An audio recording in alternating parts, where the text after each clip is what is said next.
क्या वाकई कांग्रेस के सबसे बड़े नेता हैं भूपेंद्र सिंह हुड्डा? आखिर उनके नाम पर कभी पार्टी चुनाव क्यों नहीं जीत पाई हरियाणा में अपने दम पर? सिर्फ गुटबाजी या फिर सीएम की कुर्सी की लड़ाई? कभी बहुमत नहीं मिला, कभी मुख्य विपक्षी दल की भूमिका भी नहीं मिली थी। 10 साल राज करने के बाद पार्टी की स्थिति बिगड़ी। आखिर इसके पीछे वजह क्या है? 2 बार के सीएम, हरियाणा कांग्रेस में अलग पहचान, लेकिन एक सवाल नहीं छोड़ता उनका पीछा कभी भी।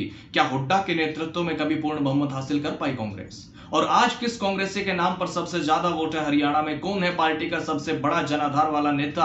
आज इसी पर बात करेंगे विस्तार से। किसने पार्टी को डुबोया, किसने संवारा, या हरियाणा की जनता अपनी मर्जी से समय समय पर करती रही बदलाव? दोस्तों नमस्कार, मैं आपका यार जतिन पत्रकार। हरियाणा की राजनीति में जब भी कांग्रेस की चर्चा होती है तो एक नाम बहुत प्रमुखता से लिया जाता है, भूपेंद्र सिंह हुड्डा। पिछले 2 दशक में वो प्रदेश में कांग्रेस का सबसे बड़ा चेहरा रहे हैं। 2 बार सीएम बने, लंबे समय तक प्रदेश संगठन और विधायकों पर उनका प्रभाव बना रहा और आज भी उन्हें कांग्रेस का सबसे प्रभावशाली नेता माना जाता है। लेकिन इसके साथ एक राजनीतिक तथ्य भी बार बार चर्चा में आता है कि कांग्रेस ने आज तक भूपेंद्र हुड्डा के नेतृत्व में विधानसभा चुनाव जीतकर बहुमत हासिल नहीं किया। इसी सवाल के जरिए हरियाणा में कांग्रेस की चुनावी यात्रा और सत्ता की राजनीति को समझना बहुत जरूरी है। इसलिए शुरुआत करते हैं साल 2005 से, जब भूपेंद्र हुड्डा पहली बार सीएम बने।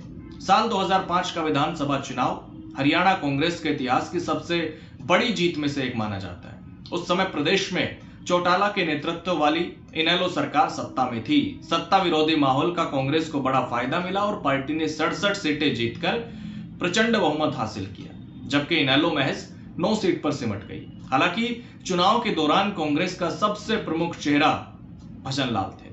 भजन लाल के नेतृत्व में 2005 का चुनाव लड़ा गया था, लेकिन चुनाव के बाद पार्टी नेतृत्व ने राजनीतिक संतुलन साधते हुए भूपेंद्र हुड्डा को सीएम बना दिया। यानी हुड्डा सीएम तो बने, लेकिन वो चुनाव उनके नेतृत्व में नहीं लड़ा गया था।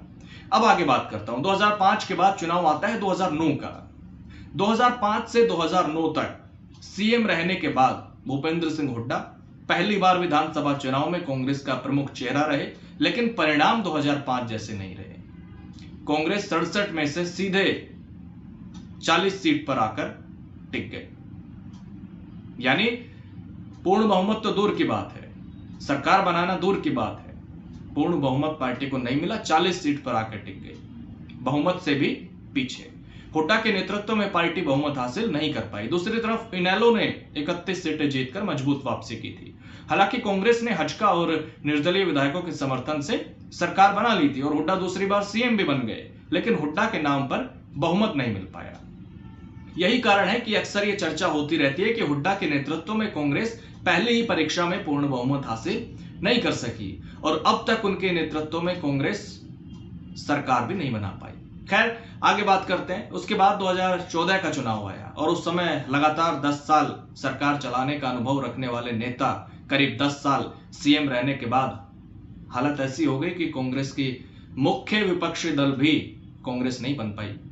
2014 में बीजेपी ने पहली बार सरकार बनाई अपने दम पर 47 सीटों के साथ, लेकिन कांग्रेस मुख्य विपक्षी दल भी नहीं बन पाई। इनेलो मुख्य विपक्षी दल की भूमिका में आई थी 19 सीटों के साथ और अभय चौटाला नेता प्रतिपक्ष बने थे। कांग्रेस सिर्फ 15 सीट पर सिमट गई। सीट इनेलो की भी घटी, क्योंकि 2009 में 31 सीट थी जो 2014 में 19 हो गई, लेकिन 2009 से 14 तक प्रदेश में हुड्डा की सरकार थी, इसलिए बड़ी बात यह रही कि सत्ता में रहते हुए भी पार्टी को मुख्य विपक्षी दल की भूमिका नहीं मिली। फिर चुनाव आता है 2019 का, जहां किसी को भी बहुमत नहीं मिला, लेकिन सरकार बीजेपी ने बना ली, क्योंकि तमाम राजनीतिक घटनाक्रम उस दौर में हुआ था। चौटाला परिवार में सियासी जंग, इनेलो दो फाड़, और सिर्फ पार्टी ही नहीं, अगर ये कहूं तो शायद गलत नहीं होगा कि चौटाला परिवार ही दो फाड़ हो गया था। और फिर अभय चौटाला सक्रिय रूप से इनेलो को संभालते रहे और अजय चौटाला के परिवार ने नया दल जेजेपी बना लिया। दुष्यंत चौटाला मुख्य चेहरे रहे पार्टी के और 10 सीटें जीती जेजेपी ने पहली ही बार में। तो निर्दलीय और जेजेपी के साथ मिलकर बीजेपी ने गठबंधन की सरकार बनाई। इनेलो में सिर्फ अभय चौटाला जीते थे, सिर्फ 1 सीट इनेलो जीत पाई थी। बीजेपी को 40 सीट उस समय मिली थी और कांग्रेस को 31 मिली थी। यानी कांग्रेस 2014 के मुकाबले मजबूत तो हुई और विपक्षी दल की भूमिका में बैठ गई, लेकिन सरकार फिर भी नहीं बन पाई। फिर चुनाव आया 2024 का, या फिर से बीजेपी की ऐतिहासिक जीत हुई 48 सीटों के साथ। कांग्रेस की सीटें तो बढ़ी, 31 से बढ़कर 37 सीट पहुंची, लेकिन सत्ता से फिर दूर रहना पड़ा और ऐसे लगातार 3 बार पार्टी प्रदेश में चुनाव हार गई। 2024 में तो टिकट में भी हुड्डा को फ्री हैंड देने की चर्चा रही। अधिकतर जो उम्मीदवार थे वो हुड्डा की पसंद के रहे, लेकिन फिर भी कांग्रेस जीत नहीं पाई। यानी हुड्डा के नाम पर या हुड्डा के नेतृत्व में कभी भी हरियाणा में कांग्रेस बहुमत हासिल नहीं कर पाई। वैसे बिना सीएम फेस के भी चुनाव में उतरती रही है कांग्रेस और सीएम की कुर्सी की लड़ाई भी जगजाहिर रही है। पार्टी में बड़े नेताओं के बीच खूब खींचतान देखा जाता रहा है, गुटबाजी खुलकर देखी जाती रही है, जिसको लगातार 3 बार चुनाव हारने का एक अहम कारण भी माना जाता है।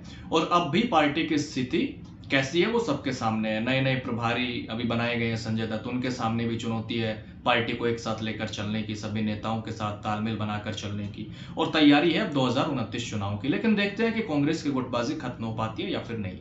वैसे हरियाणा में 5 कांग्रेसी सीएम रहे हैं। एक पंडित भगवत दयाल शर्मा जो 2 बार सीएम रहे हैं, उनका कार्यकाल छोटा ही रहा है, वो हरियाणा के पहले सीएम भी थे। दूसरे नेता चौधरी बंसीलाल, वैसे वो 4 बार सीएम रहे लेकिन 3 बार कांग्रेस से रहे हैं। तीसरा नाम आता है बनारसी दास गुप्ता का, वो 2 बार सीएम रहे हैं लेकिन कांग्रेस से 1 बार रहे हैं। चौथा नाम चौधरी भजन लाल, वो 3 बार सीएम रहे हरियाणा के लेकिन कांग्रेस से 2 बार रहे। और 5वां नाम भूपेंद्र सिंह हुड्डा, वो 2 बार सीएम रहे, दोनों बार ही कांग्रेस से। उसके बाद कांग्रेस की ना सरकार बन पाई है और ना ही कोई कांग्रेस का सीएम। लेकिन हुड्डा को आज भी सबसे मजबूत जनाधार वाला नेता माना जाता है पार्टी में। लेकिन हुड्डा के विरोधी ये कहते रहे हैं कि हुड्डा के नेतृत्व में कांग्रेस आज तक विधानसभा चुनाव जीतकर सरकार नहीं बना सकी है पूर्ण बहुमत से। अब ऐसे में सवाल आता है कि क्या नेतृत्व ही एक कारण है? हालांकि पूरी चुनावी कहानी को केवल एक नेता तक सीमित कर देना भी सही नहीं होगा। हरियाणा कांग्रेस लंबे समय से गुटबाजी की समस्या से जूझती रही है।